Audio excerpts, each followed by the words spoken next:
اگر آپ کو ہسٹری میں انٹرسٹ ہے تو آپ مصر کے بارے میں ضرور جانتے ہوں گے۔ مصر جسے قدیمی روایات اور عجائبات کا گڑھ مانا جاتا ہے، یہ ساری جگہ بہت پراسرار ہے، جبکہ یہاں سے دریافت ہونے والی عجیب و غریب چیزیں پوری دنیا کا مرکز ہیں، اور اس جگہ نے پوری دنیا کو اپنی طرف متوجہ بھی کیا ہوا ہے۔ ایک ایسی ہی دریافت پر سائنسدان حیران ہیں۔ وہ دریافت کیا ہے، آج کی اس ویڈیو میں ہم اسی بارے میں ڈسکس کریں گے۔ تو چلیے ویڈیو کو شروع کرتے ہیں۔ ایشینٹ زو۔ آرکولوجسٹ جب مصر میں کھوج کر رہے تھے تو انہیں قاہرہ سے 600 کلومیٹر دور ایک بہت بڑا میدان ملا۔ یہ جگہ بہت ہی بڑی اور عجیب تھی۔ جب اس جگہ پر کھدائی کی گئی تو آگے کے مناظر دیکھ کر سب کے ہوش اڑ گئے۔ آرکولوجسٹ کو اس جگہ پر 1000 سے بھی زیادہ جانوروں کی ہڈیاں ملی تھی۔ ان میں ہر قسم کے جانور شامل تھے۔ اس جگہ پر 2 سال کھدائی جاری رہی اور انہیں الگ الگ جانوروں کی ہڈیاں ملتی رہی۔ اس کے علاوہ ان کو یہاں سے ممیفائیڈ اینیملز بھی ملے ہیں۔ آرکولوجسٹ اس دریافت سے بہت حیران ہیں۔ ان کی سمجھ میں نہیں آ رہا کہ یہ قدیم زمانے کے لوگوں نے آخر ایک ہی جگہ پر اتنے جانور اکٹھے کیے تو کیوں کیے۔ کئی سال جب اس پر ریسرچ کی گئی تو انہیں پتا چلا کہ اس جگہ پر قدیم لوگوں نے زو بنایا ہوا تھا، جس کے اندر یہ سارے جانور رکھے گئے تھے۔ اتنے سال پہلے مصریوں نے لوگوں کے انٹرٹینمنٹ کے لیے زو بھی بنایا ہوا تھا۔ اس جگہ کا ڈیزائن بالکل آج کے ماڈرن دور کے زو کی طرح تھا۔ یقین نہیں آتا کہ اتنے سال پہلے لوگوں نے زو بھی بنایا ہوا تھا۔ یہ بھی کہا جاتا ہے کہ یہ دنیا کا پہلا اور سب سے بڑا زو تھا۔ حیرانگی کی بات یہ ہے کہ صدیوں پرانے لوگوں کی سوچ آج کے لوگوں سے ملتی تھی۔ ایک مشہور آرکولوجسٹ فریڈ نے ایجپٹ میں ریسرچ کے لیے کیمپ لگایا تھا۔ انہوں نے یہاں پر بڑے بڑے پتھر دیکھے تھے اور یہ جاننے کے لیے کہ یہ پتھر کہاں سے آئے ہیں، فریڈ اور اس کی ٹیم نے یہاں پر کھدائی شروع کر دی۔ لیکن جو انہوں نے یہاں دریافت کیا تھا اس نے پوری دنیا کے سائنسدانوں کو حیران کر دیا تھا۔ تقریباً 8 سال کی کھدائی اور ریسرچ کے بعد انہیں پتا چلا کہ یہ پتھر 11,000 سال پرانے ہیں۔ آرکولوجسٹ کا کہنا تھا کہ یہاں ایشین ایجپٹ سے پہلے بھی ایک قوم آباد تھی، لیکن وہ کون لوگ تھے کسی کو بھی معلوم نہیں۔ قدیم لوگ ان پتھروں کو ریسرچ کے لیے استعمال کرتے تھے۔ یہ لوگ فلکیات کے ماہر تھے اور انہیں آسمان کے بارے میں پوری نالج تھی۔ ان کے پاس آج کے دور کے لوگوں سے بھی زیادہ نالج موجود تھی۔ یہ قوم ایشینٹ ایجپٹ سے بھی زیادہ قدیم تھی۔ ریسرچ کے دوران آرکولوجسٹ کو ایک مقبرہ بھی ملا ہے۔ ان کا خیال تھا کہ اس مقبرے میں انہیں قدیم لوگوں کے بادشاہ کی ممیز ملیں گی، لیکن اس مقبرے میں صرف اور صرف جانوروں کی ہڈیاں موجود تھی۔ یہ قوم کون تھی اور انہیں اتنی نالج کیسے تھی، یہ بات ابھی تک مسٹری ہے۔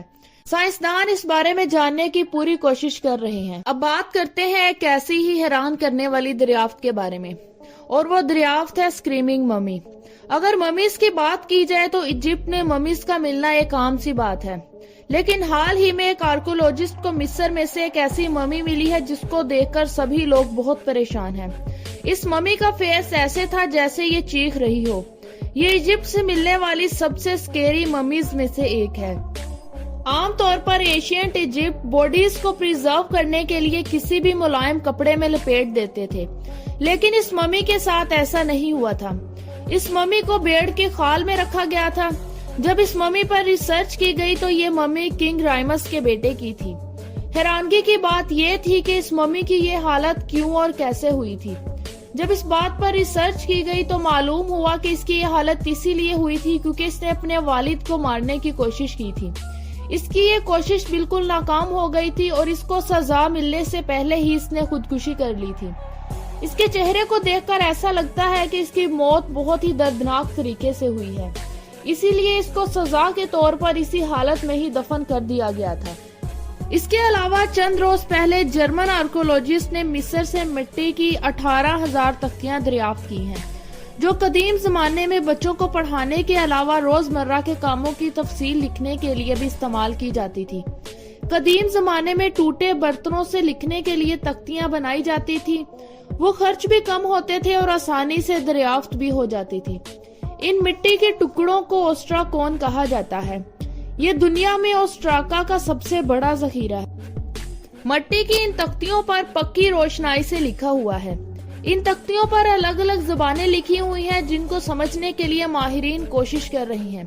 قدیم زمانے میں عربی سرکاری زبان تھی۔ اسی لیے اوسٹرا کون کی تعداد بھی عربی زبان میں ہی زیادہ تھی۔ اس بات کا بھی انکشاف کیا گیا ہے کہ کئی اوسٹرا کون پر سامان کی فہرست یعنی شاپنگ لسٹ اور تجارت کا حساب کتاب بھی لکھا ہوا تھا۔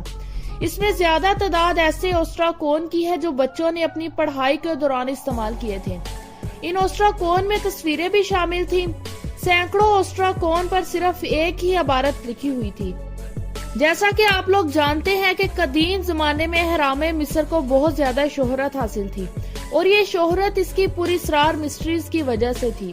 ہزاروں سال گزر جانے کے بعد یہ پراسرار پیرامڈز آج بھی اپنی جگہ پر بالکل صحیح سلامت کھڑے ہیں۔ ان اہراموں کی تعمیر اور ان میں استعمال کیے گئے پتھروں نے سائنسدانوں کے بھی ہوش اڑا دیے ہیں۔ اسی لیے ماہرین صدیوں سے ان پر ریسرچ کر رہے ہیں۔ شاید پوری دنیا میں اتنی عجیب عمارت کوئی نہیں ہوگی جو اپنے اندر اتنے راز سموئے ہوئے ہیں۔ یہ عمارتیں ایک ویران جگہ میں کھڑی پوری دنیا کو اپنے وجود سے حیران کر رہی ہیں۔